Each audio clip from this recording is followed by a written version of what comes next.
call this meeting of the Salem Keizer School Board to order. We will now do the Pledge of Allegiance. I think you need to be a little bit more authoritative. I know. Hello, we're starting. I pledge allegiance to the flag of the United States of America and to the republic for which it stands, one nation, under God, indivisible, with liberty and justice for all. Okay. Board attendance, all board members except Director Blasi are here. We do have some agenda modifications under spotlights. Item C has been moved now between A and B, and item 7C will take place prior to item 3. Okay, I think that's it. So, we are set to go. Spotlights on success.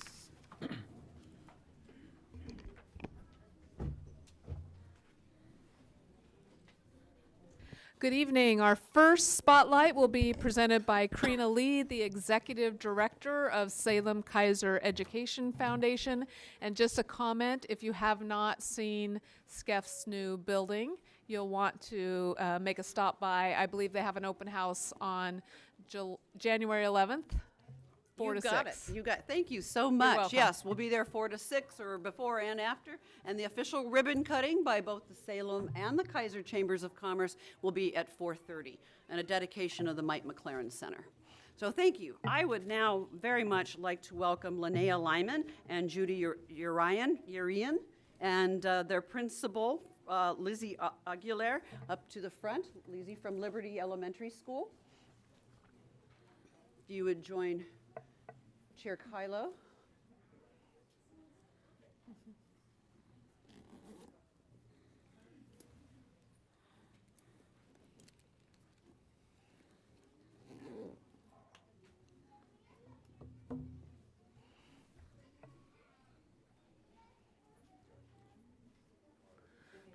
Leah. Our volunteers of the month for January 2018 are Linnea Lyman and Judy Urian, nominated by the principal of Liberty Elementary School, Lizzie Aguilar. Both Linnea and Judy are retired elementary school teachers, so the hours they share helping teachers at Liberty greatly benefit young students. Judy taught for 55 years before retiring 2 years ago.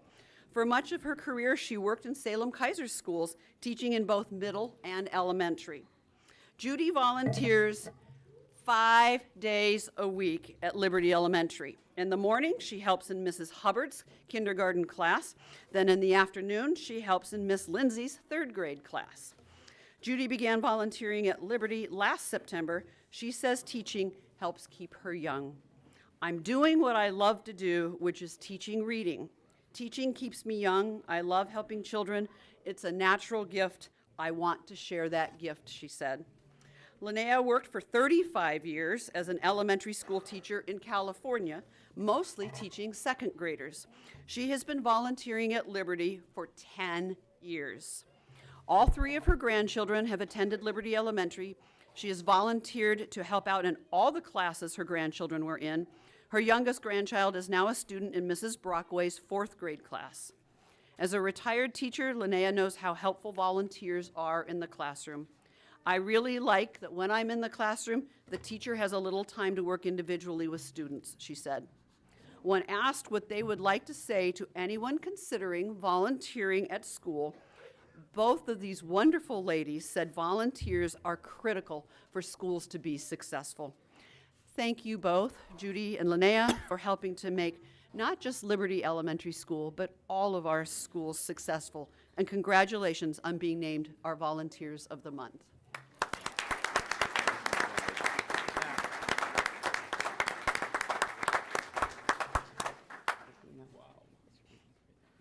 All right, our next spotlight will be presented by Lillian Govis, our Director of Community Relations and Communications.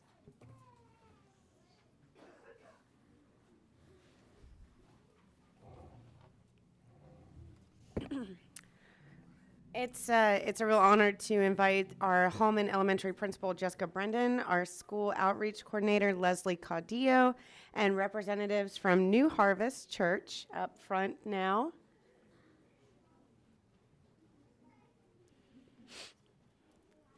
So our community partner for the month of January and this new year is the New Harvest Church, nominated by Hallman Elementary.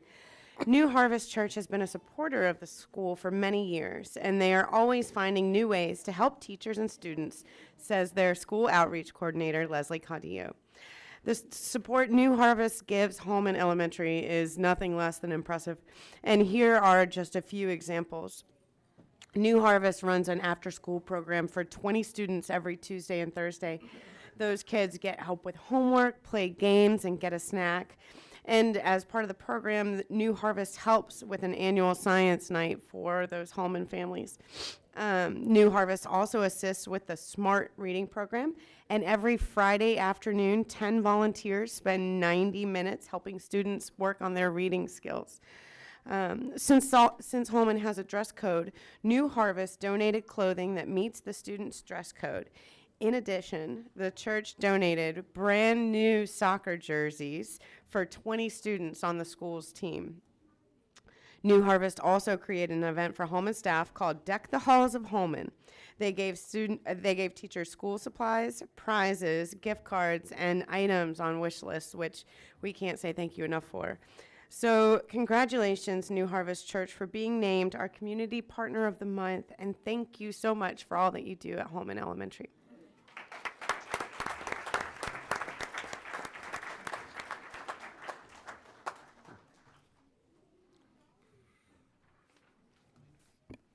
Good evening, board members. Here I am to give a spotlight to our fabulous school board because I know you love me about this, don't you? Thank you very much, Superintendent Perry, is what you want to say. January is School Board Appreciation Month. So I want you to know how truly grateful we are for the support and direction you give the district. Our board ensures a structure that provides a solid foundation for our school system, while at the same time demonstrating genuine care and compassion for the people within the system.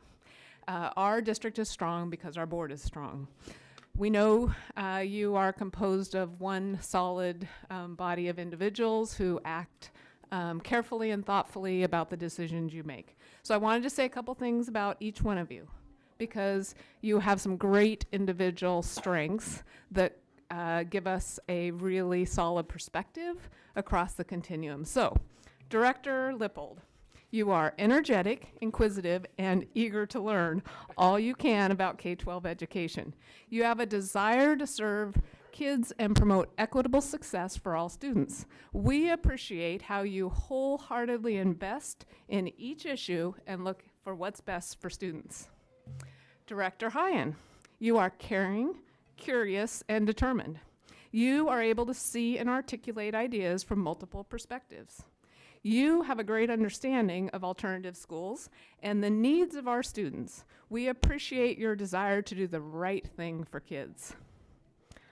I'm going to skip the board chair for a minute. I got that part. You got the, okay. Vice Chair Lee, you are calm, caring, purposeful, and positive in every situation. You have a heart for career and technical education and a vision for students who choose a path other than college. We appreciate your unrelenting dedication to our district and your steadfast support of our schools. Director Green, you are committed, passionate, and driven.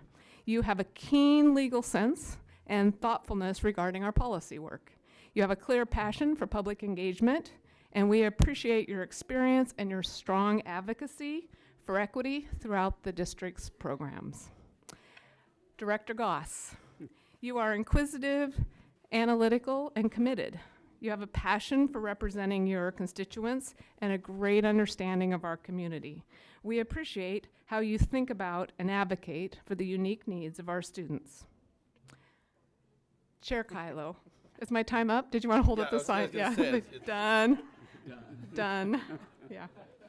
Gotta move on. Yeah, Chair Kylo, you are insightful, strategic, straightforward, and kind.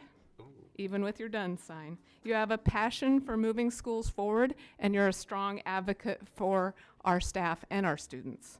We appreciate your leadership and that you always consider how our decisions and policies impact our students and our staff. And we also really appreciate that you always wear a school t-shirt to board meetings.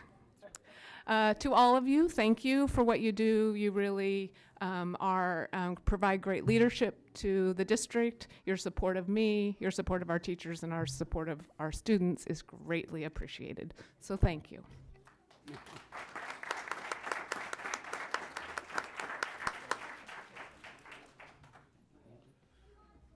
Linda Myers. Good evening. Tonight for our teacher spotlight, we are fortunate to have two elementary classroom teachers with us. I will invite Ruby Hovenden and Tara Keizer to come up to the podium. Ruby and Tara are teachers in our Literacy Squared and dual language programs, and they'll be sharing a few words with you.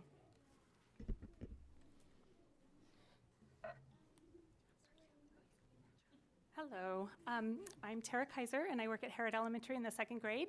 And just a little bit about myself, I started in the district in 1990, and something I can be proud of is that we are a full Salem Keizer family. My husband's a teacher. My son just started last Tuesday at Claggett Creek. My daughter is now a sub-IA as of Monday, and my son turns 18 today and will graduate from McNary High School. So I am a full-fledged Salem Keizer family and very proud of it. And hi, my name is Ruby Hovenden. I'm a little short. There we go. My name is Ruby Hovenden. I've been with the school district since 2007. I took a few breaks here and there to have children of my own who are also now products continuing their education here with Salem Keizer. Been teaching bilingual education since the very beginning. So what we'd like you to do is imagine coming to a country where you do not know the language, and you arrive and you get put into a classroom and you don't understand a thing. So many of the students that we work with have that happen to them, but something that we have very lucky in the Salem Keizer School District is that we have the resource of teachers that speak Spanish and resources that are available in Spanish. So at least for students that are coming in with that language, we have an ability for helping them, but also we have teachers that are extremely skilled in teaching students English language skills. But the dual language and Lit Squared programs are something that offers something for native language instruction. Ruby herself has a story about how she came to school and was able to learn in her native language. So one of the important things that I'm a product of being a bilingual student. I arrived to the United States when I was 7 years old, but I had a very strong foundation in my native language. I learned how to read, learned how to write, do math, all my academic language in my native language, which meant that when I started school here in the United States, I just had to make those connections into English. It was a big shock as a little girl having to learn a whole different language, but I had that foundation. So I was able to use those skills in my native language. My workload as a student, now as a teacher, I can really verbalize that process. But that's something that is very important to keep in mind when we are teaching students in a bilingual education setting, that we're providing that foundation in their native language, that we're using that as a stepping stone to not have to do double the work, to learn vocabulary, context in a different language, while also learning how to read, learning how to do math. Hey, I already know how to read a simple word, I know how to decode. That's the same thing that you can do in English. They're just transferring, making connections between languages. A lot of our students, there's some students that come into our school district being like me. From Mexico, they come in, they have a foundation in Spanish, and they're just making those gaps. A lot of our current students are simultaneous bilingual students, meaning that they are learning English and Spanish at the exact same time from day one when they enter this world. However, there's a discrepancy between social language versus academic language. As bilingual teachers, that is our work, making that connection for them and making the transference from one dominant language to that English language that they're learning. We're going to talk a little bit about our two our two bilingual models, thank you, our two bilingual models and how it kind of looks like. There's a lot of similarities, yet some differences. First of all, also, I'll let you say that the differences in the models kind of are a story of Ruby and I. I am obviously not a native Spanish speaker, but I had the pleasure of being in an immersion Spanish class when I was in high school, only 2 years, but it was full immersion, and I was able to, because of the other language models that were provided to me, learn the language very, very nicely. So the two programs that we are offering are Literacy Squared and Dual Language. I am the dual language representative, and she's from Lit Squared. They are very similar in the sense that they are starting in the native language. They are working on most of the content areas being taught in Spanish. And then we are also providing ELD, English language development instruction as well, so we can develop all those language forms and functions that we don't think about but use on a daily basis in English.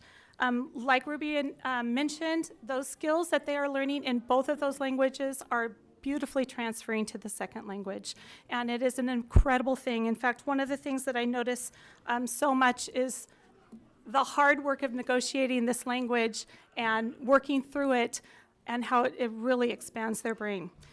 Through the grades, they start to slowly go into less of the Spanish and work a little bit more in English. She'll explain a little bit more about that.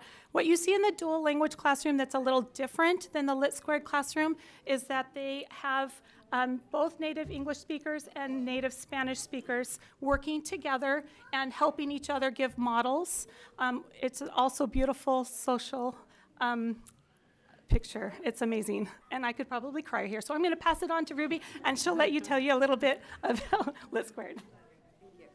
So the composition of big difference, like she mentioned, there's in Literacy Squared, it's a homogeneous composition of students, meaning that they're all native Spanish speakers. So they're all Latino mostly, and their dominant language is Spanish. So starting in the kindergarten to second grade level, the majority of the instruction is all in Spanish, and then by the time they get to third through fifth grade, it flips. Now we use mostly English and using Spanish as that bridge, and being very intentional of being very explicit of the differences between languages. We do a lot of studies of cognates. You'll see that study of cognates from kindergarten. I was a kindergarten teacher before, now I teach fourth grade. And you could go into the classroom and ask students about cognates. And they would be like, hey, there's a cognate, because they're really understanding that concept of language. So that's a little bit of the difference. It's mainly that composition of class that is made. We're going to talk a little bit about our last piece will be why this is such an important task to continue bilingual education. Well, like I mentioned, one of the things that we see so well is that, and I'm sure that anybody that's learned a second language, sign language or other things, or maybe an engineering language or a medical language, is that when you have to learn that and negotiate, it's very easy to apply that learning and manipulate the language so that you can really expand your brain power. And that's what I've seen with language learning, is that students, it doesn't matter the economic level, it doesn't matter where you've come from, it doesn't matter what language your parents have spoken. If you learn how to learn another language, you are learning how to solve many problems across the content areas. It's really, truly amazing to see. Also, what we are seeing is lots of, pattern awareness. I mentioned the problem solving, and linguistic awareness. But beyond that, the cultural biliteracy, the bicultural experience that these students are gaining is something that I think we're going to see in the future as a very positive effect on our communities. A lot of these students are going on and coming back and contributing to our schools. So I think that's another great thing. One last thing, we're in a world where it's constantly changing. Students who are bilingual, they have a higher acceptance and respect for different cultures, different languages. That's what we want to create. We want to create students that are not only proud of their own heritage and language, but also be able to be respectful of others that are different from them. And and just imagine all those opportunities that we're giving students to not only be able to become teachers, but they're becoming doctors and they can communicate with other people around them that are different from other people that may not be able to communicate with them. So our work is very important. We are very thankful that our school district continues to evolve and find the best practices to teach our bilingual students. And our work is not done. There's always more that can be done to continue that. Thank you. Thank you. Thank you.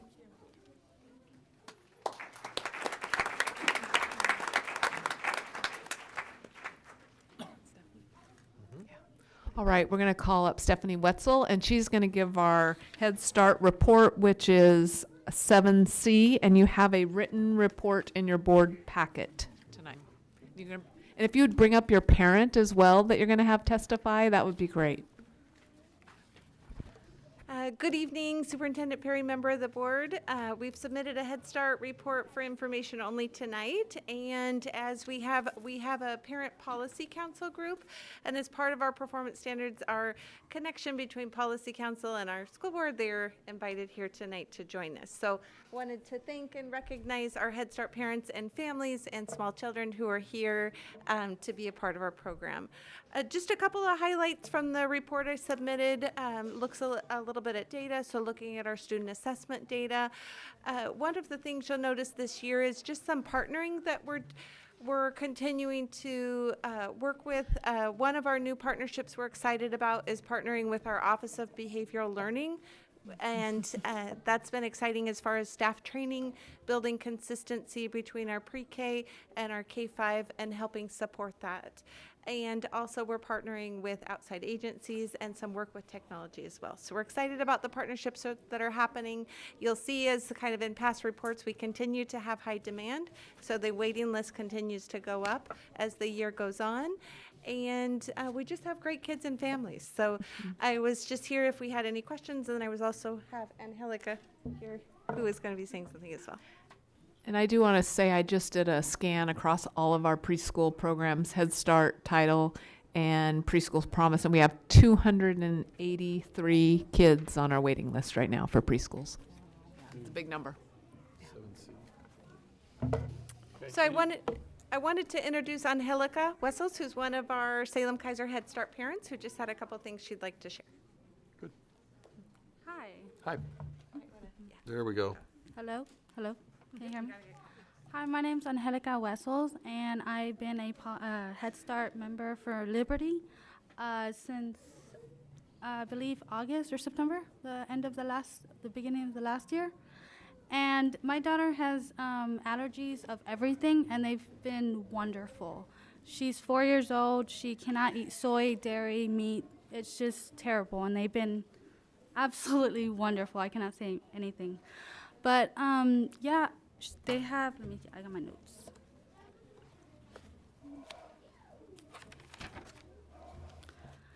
They have enlightened me about how to be better to my daughter, talk to her, teach her learning and everything like that. And I wouldn't know what to do. I didn't expect so much help from Head Start when I first started. I thought it was a regular preschool. They didn't, just the kids. No, it's the family. They care about the family, and it's not just the kids. And I really, really love that and appreciate it. Thank you. Thank you. Thank you. Thank you. Does anyone have any questions? Sorry. Go ahead. Superintendent Perry wants to know if you have any questions for Stephanie. Anyone? Questions? No? Okay, thank you. All right, thank you. Thank you for coming.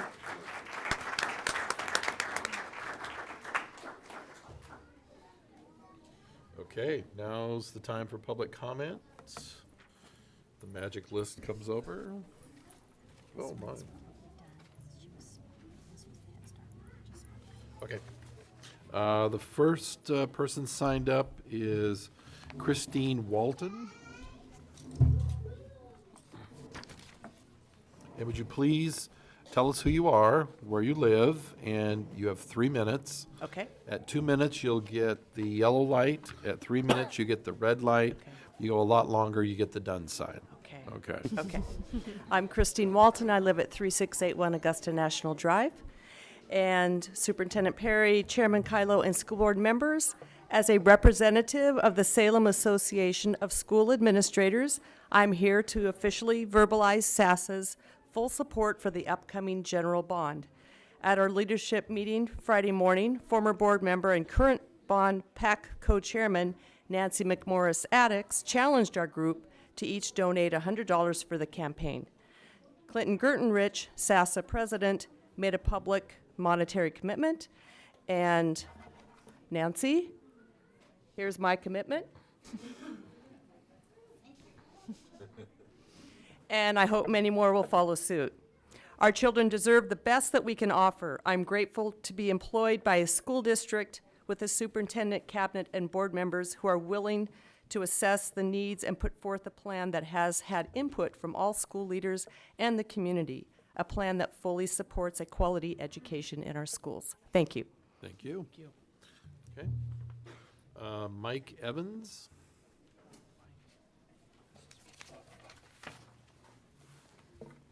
Good evening, Good evening. and bring my other half up here. We're Right. not actually Siamese twins, but, so Mike Evans, 2141 Mousebird Avenue, Northwest Salem. So I'm Mike Evans. My brother Craig and I are co-founders of a grassroots group named Salem Bridge Solutions. We're proud graduates of McNary High School, and we're each fathers of 2 graduates of West Salem High School.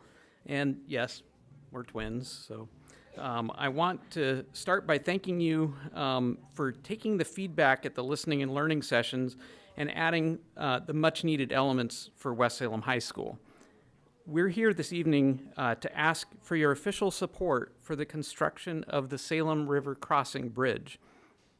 We believe supporting the bridge will greatly improve the chances of passing the bond when it comes to getting the votes of our Salem Bridge Solutions group.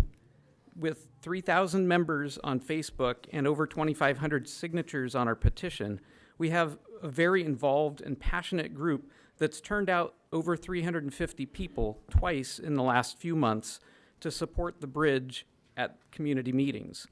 The sole purpose of our group is getting another bridge built for our community. Currently, we have a significant number of members who've expressed opposition to any other bond measures before the bridge gets funded. We've already seen a thread on our Facebook group expressing this idea regarding the school bond, with the belief that if we pass the bond, the community won't support a bond for the bridge. Essentially, it's becoming a competition for the dollars. We do not view the school bond this way, and we want to be able to assure our group that this is not a competition. In fact, we view the need for more school facilities and more transportation facilities, the bridge, as sister issues related to the same good problem, growth. We don't want to embrace a scarcity mentality that puts us in competition. Our hope is to work together to achieve our shared goals that we have in common with the district. Some of these shared goals include public safety, environmental responsibility, and economic vitality. We need both good schools and strong transportation system for these goals to be realized. What we're asking from you is that you write a letter supporting the Salem River Crossing to the Salem City Council, which is the local governing body taking the lead on this project. The specific suggestions are attached in this testimony. Thank you. Okay, thank you. Okay. Did Ruby, are you still here? Did you have something more you wanted to say? Looks like she's gone. Okay. Rita Glass?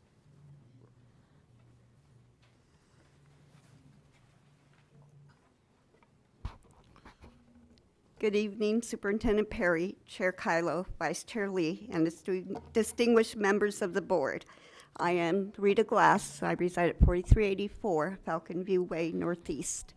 I am speaking on behalf of ASCII-SP and our members to share our sincere appreciation to you, our Salem Keizer School Board members, during School Board Appreciation Month, and for your past and continued support of ESP serving our students, families, and staff. We are grateful for the proclamation you gave to ESPs on November 15th, 2017, in acknowledgement of the integral roles we play in the success of our students. We are grateful for your recognition that as a school district, we could not continue to do business as usual by adopting the equity lens as we move forward towards true implementation of this lens to ensure that our schools support sites are safe and welcoming, impacting the success of all students, families, and staff. We will always be grateful to you for your volunteer service on the school board, recognizing the personal sacrifices you give and all the time that you provide to us, but especially for your leadership, advocacy, and support. Muchísimas gracias. Thank you, Rita. Mindy Merritt.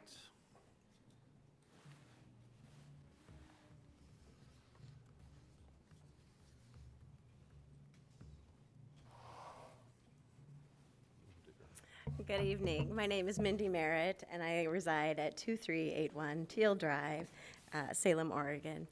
And I'm here tonight to speak to you as president of the Salem Keizer Education Association, and also to thank you. Thank you for the work that you do and your support of our members and our students and ensuring that we have successful schools. I wanted to share with you tonight our vision because it aligns very closely to yours. Our vision is a quality and equitable public education for every child. And it's through conversations and collaboration with both the district and with you as a school board that we're able to begin to ensure that all students are receiving the education they deserve. It's important to our members that we provide a positive and voice for all educators and to ensure quality and equitable public education through advocacy, cultural responsive practices, collaboration, and professionalism.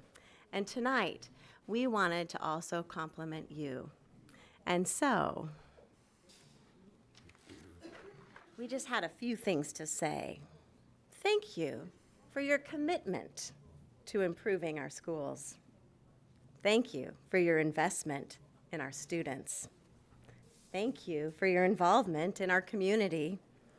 And thank you for the acknowledgement of the work and for the work that still needs to be done. Thank you for all the work that you do. Thank you. Okay. Jesse. Jesse. All right, thank you. Thanks, Tyler. Okay. Thank you very much. Did Angelica leave? I noticed you didn't cut them off early. Actually, I did. Actually, she went under 3 minutes. Like, this is like a record. 2 in a row. Not that I keep track of such things. I know. She knows better. Nancy McMorris Audix. I've already got my sign ready for her. Yeah. I might use that extra time that they went under. All 10 seconds? Okay. I'm here with Lisa Harnish. I'm Nancy McMorris Audix. I reside at 445 Candelaria Boulevard South. Chair Kylo, Superintendent Perry. I come to you tonight speaking in favor of the general obligation bond package. Sometimes the community thinks that the school board makes decisions kind of quickly about things, and I think at times like tonight where you have such a big decision in front of you, I just want to review for the public really quickly all the work that's gone into where you are coming to this decision tonight. First of all, the district did a very extensive review of our facilities, currently how they stand. The Citizens Task Force was appointed and met every week for 4 months, looking at the facilities, the projections for growth, as well as educational needs in our buildings. They came back to the board with recommendations for a $766 million bond. The current board at the time hired a polling firm to go out and ask the public about the view of that package. And the community was very supportive, though thought the money value was a little high. So the district came back, worked with us to bring the package down to $620. And last July, the school board made a decision to move forward to an election in May. Then we had about a 40% turnover in the board. You all were seated, and I said July, but I left in July, so that was June. Excuse me. So then you had listening sections all around the district where many, many great suggestions were made. All of those suggestions, of course, cost more money. So you all had the really difficult job, especially the new members, of coming up to speed on the whole bond package, as well as figuring out how to put in things that were essential that had come from those listening sessions, but still keep that dollar amount. And that was really, really hard work, and I want to acknowledge and commend you for that. So that brings us really up to your vote tonight. And I am really urging you all to vote unanimously tonight to demonstrate a really strong and unified support for this package that will relieve overcrowding, increase access to STEM and career technical education, as well as make safety and security improvements throughout the district. On behalf of the Yes for Salem Keizer Schools Political Action Committee, of whom Lisa and I are co-chairing, we are ready to work alongside you to win in May. We welcome and expect your support, financial, your leadership, your positive voices in the individual circles of influence that I know you have in the community. Please vote yes for the children, the school children of our community. Thank you. Thank you. Thank you, thank you. Okay, that's it for that, those who signed up. So the next item would be the action item 4. Okay. Where's the actual discussion? So this is the preferred recommendation for the final bond package. You had it as a first reading at your last board meeting. Mike Wolf, our Chief Operations Officer, is at the podium if you have questions on it, but this is the second time you have seen this. And Mike, are there any changes from last time to this time? No changes to the package, but we included additional tables that show you the various categories and at each level the investments that we're making. Very similar to the tables that you saw leading up to this. I need to stop you. We need a motion on the floor in a second to really be discussing this. Okay. So I'll who be would here. like to make the motion? Marty? I'll second the motion. And Jesse, will make the second? Okay, now feel free. So the tables that you see are remarkably similar, only updated from the previous tables that were basically highlighted orange. The blue is the new orange now. So everything you see from this point moving forward with the new bond package at 619.7 is included in these tables, as well as the projected levy rates. You also have a colored chart to show the levy rate increase and how that will play out over the next 20 years, assuming passage in May. Okay. Any questions for Mike before we move on? I don't want to rush anyone. No? Marty? Nope. Nope. Kathy? Nope. Jim? No. Chuck? No. Okay. All those in favor of accepting the preferred recommendation, please signify by saying aye. Aye. All opposed, same sign. The motion carries unanimously. Thank you.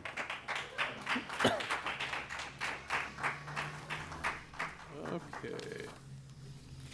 Consent calendar, this time, the consent calendar is taken as one main motion unless someone has something they wish pulled. Does anyone have an item from the consent calendar that they wish to be pulled? I'll move for approval. Okay. Second. Second, Jim. Anyone have an item they want pulled? I don't see any. All those in favor of accepting the consent calendar as presented, please signify by saying aye. Aye. All those opposed, say nay. Motion carries unanimously. Okay. Next, we're up to readings, and we have a new action item to read, if I can find it. I've got it right here. Yeah. So we have a resolution, and this would be the first reading of the resolution. I don't know how much of it we have to read aloud to have presented in the minutes. Do we need to read the whole resolution? No. No, but I can provide you with a brief overview. Okay, since this is an action, first reading? First reading. Yeah, go Yeah. ahead. And so what you have in front of you is the resolution that we'll be calling a measure of election for the bond. And you'll see a series of whereas statements. And I'd like to just briefly go through the document so you understand in a little more detail, perhaps, what the resolution is stating. So the whereas statements set the following conditions. Basically, that the board has determined the need for a GO bond, general obligation bond. You've evaluated the need for safety improvements as defined by ORS 332.176. The district has applied for and was awarded an $8 million grant from the Oregon School Capital Improvement Program, or the AWESOME program. Describes the total issuance amount of $619.7 million.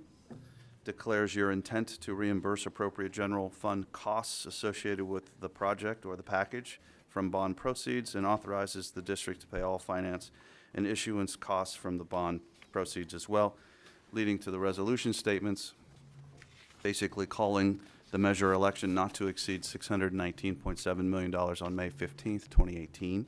Authorizes the chair, the superintendent, the chief operations officer to submit all the necessary paperwork and take the actions necessary to carry out the intent and purposes of the election, including the AWESOME program.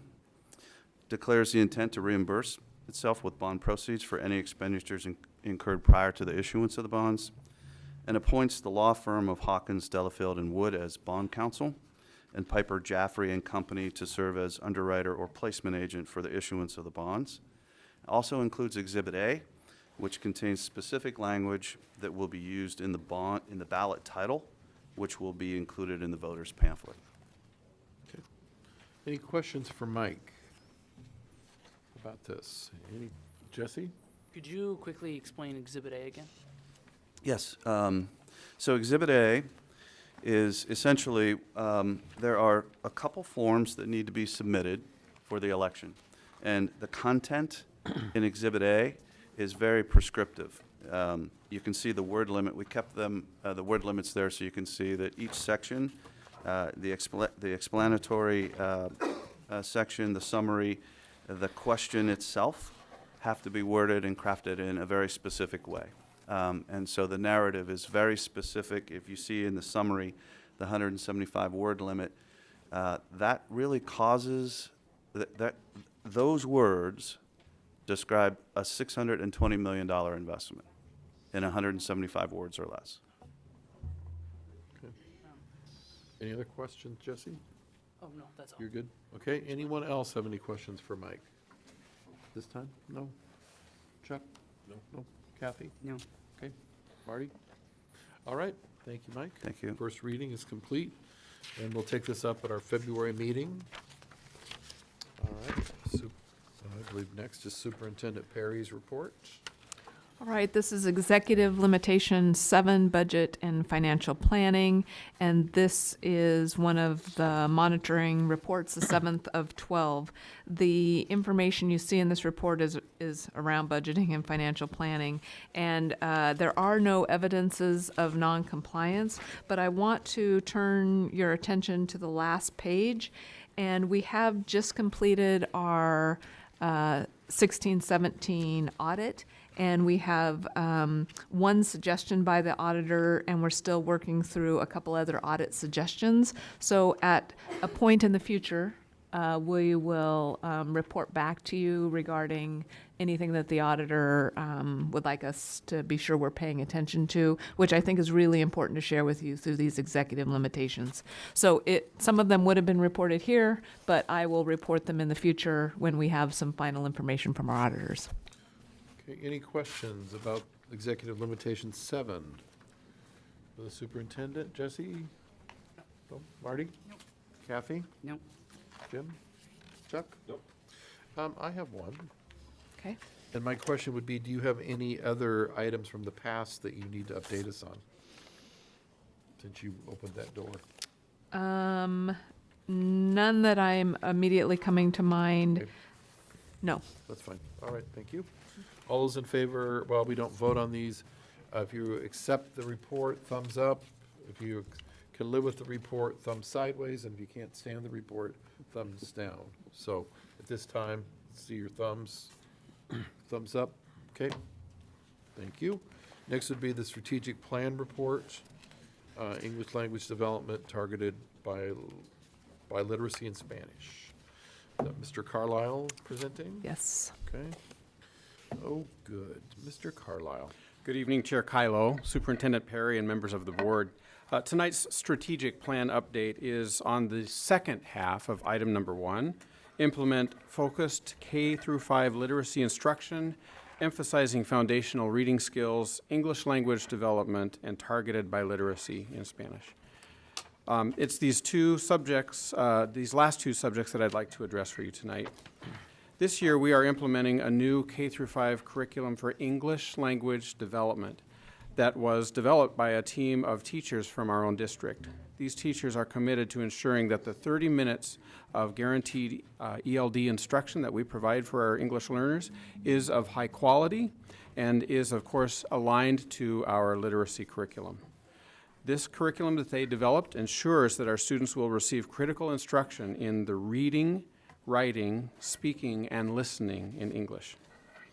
Every elementary school has been provided with this curriculum and is receiving ongoing support from our ELD program associate as well as the instructional mentors that support every building. Meanwhile, this curriculum is receiving a critical review both from outside experts as well as from our own teachers who are providing feedback. In the spring, we'll plan to use this information to help make necessary revisions. Biliteracy instruction, as you heard this evening, is offered in 24 schools, including 3 schools that provide dual language programs for students K-5. Since we started these programs, we have noticed an overall acceleration in students' acquisition of English at a proficient level. Biliteracy instruction allows native Spanish-speaking students to learn English and not fall behind in the core academic subjects because they can access the curriculum in their native language. We are continuing to make progress toward our goal of fully staffing these biliteracy classrooms in grades K-5. To get there, we'll need to hire approximately 12 to 15 more bilingual teachers if we also continue to engage our 20 visiting international teachers. And we are continuing to support our bilingual elementary teachers with targeted professional development and high-quality materials that many of them personally worked on developing last spring and summer and mirroring the English counterparts of ReadyGen. On the report that you've seen in your packet, you'll see two data tables. The first is Spanish Easy CBM, curriculum-based measures, which is our newly implemented tool that all students are using, either in English or in Spanish, to help measure student literacy and math. Students in the biliteracy classrooms completed their Easy CBM in Spanish. The other table that you're seeing is our English language proficiency assessment data that was provided by the state. We are now using the ELPA 21 assessment, and we do anticipate that this new assessment and how it's going to be scored will show us some changes in numbers. And we'll see more students in the progressing level, the mid-range, just because of how it is scored. Because identification criteria in Woodcock-Munoz have changed, we are seeing fewer students enter ELD. The vast majority of our students exit ELL status by 5th or 6th grade, and those who continue taking the test after that, that number gets smaller as these students get older.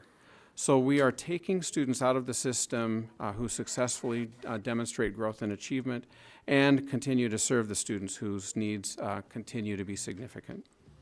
In summary, the ways that we have been supporting this year's strategic plan have been to monitor these students' progress, initiate a systematic approach to using literacy screening data, ensure that our teachers are equipped with high-quality materials and instructional strategies, continue to hire for biliteracy classrooms, and offer targeted professional development.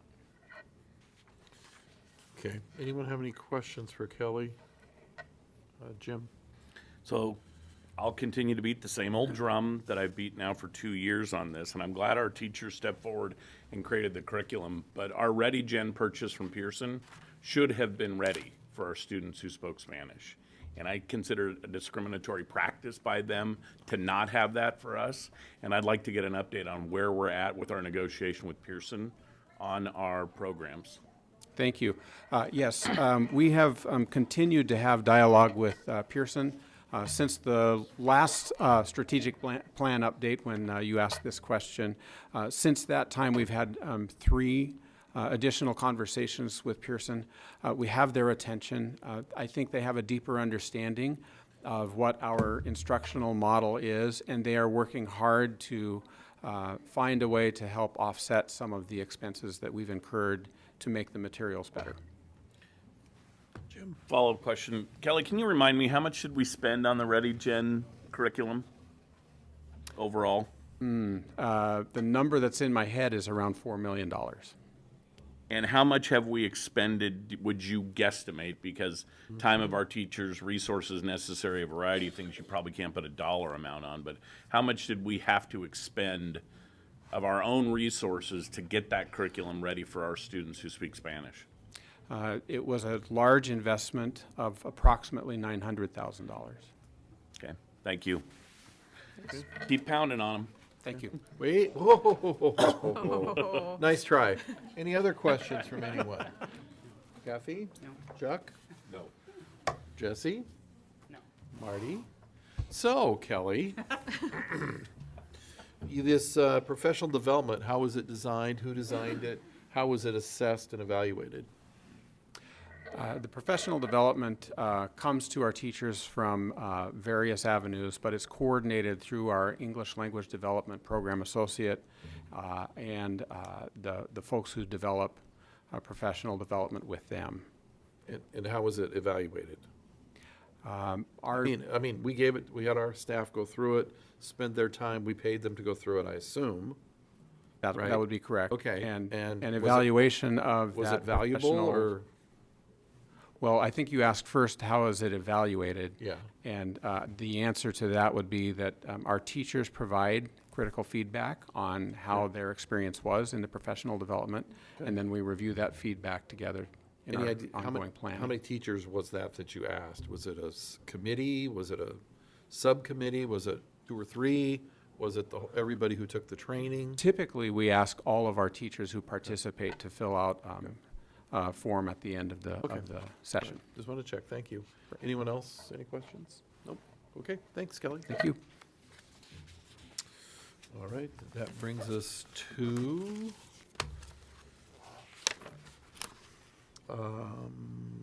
information, which would be the dates in the back in regard to, you guessed it, more meetings, work sessions, and budget committee meetings.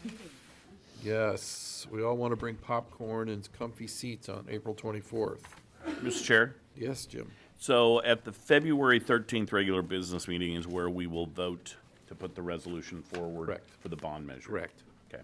Yes. Okay, anyone have any questions about these calendar dates? Okay, okay. And here, okay.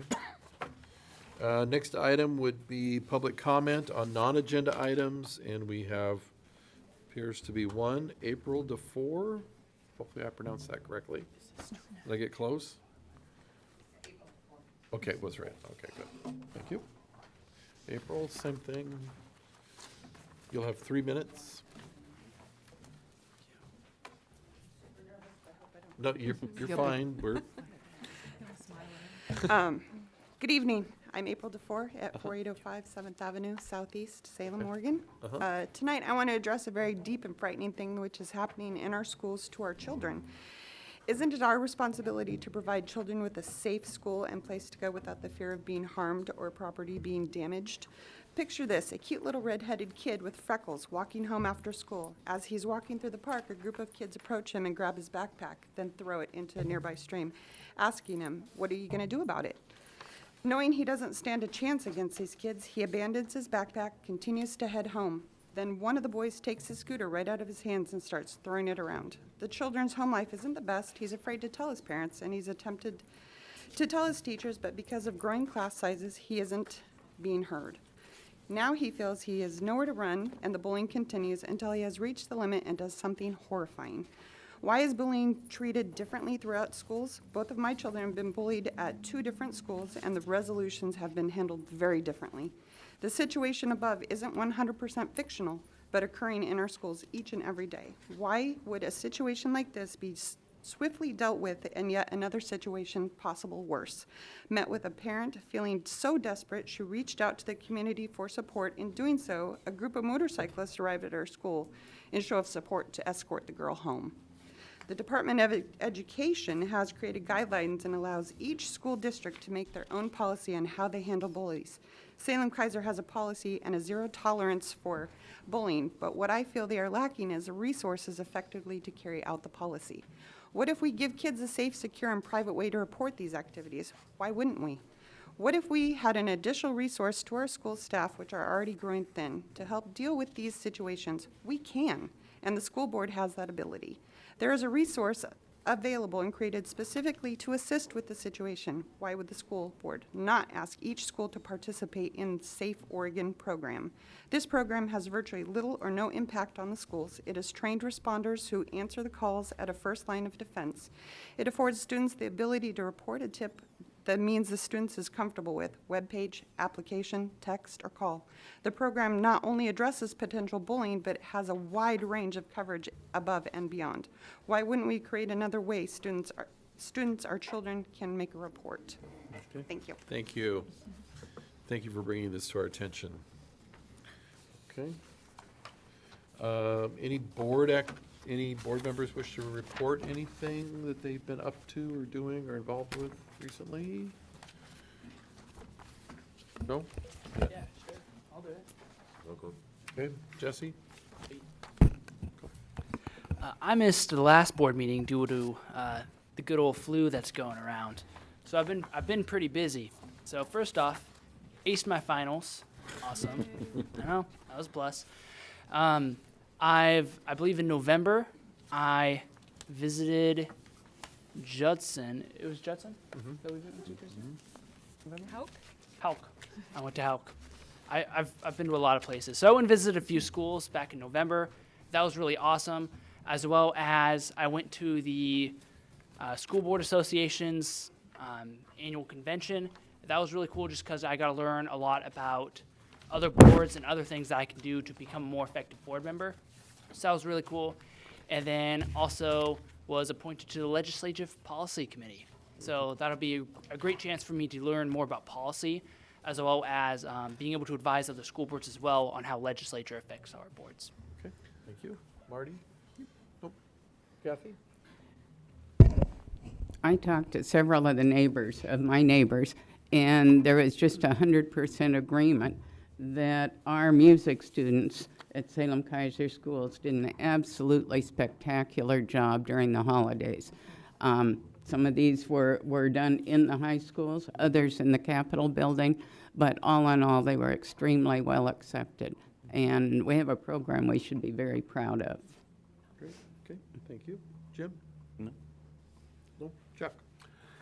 Just a couple of things. First of all, I want to commend the Keizer Chamber of Commerce. They had a excellent luncheon today.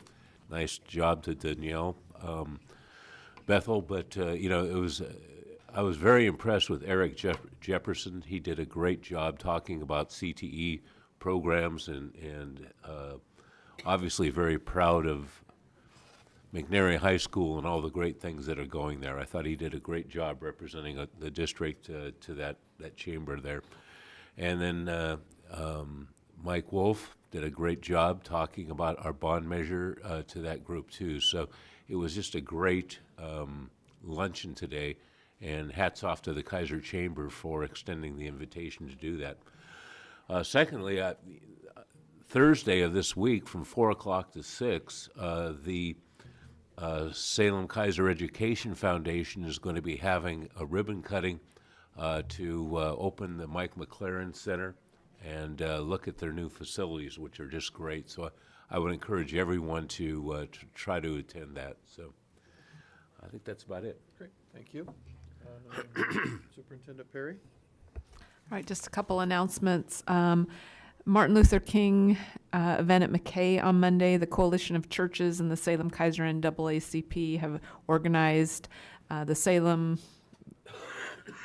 big long name of activities starting at 11:30. There will be a march, but there will also be food, music, and celebration. So if you can join us on Monday at 11:30 at McKay High School, that would be great.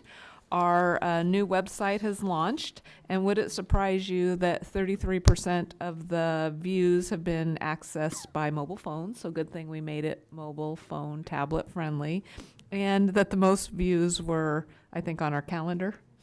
So there's a little bit of data there.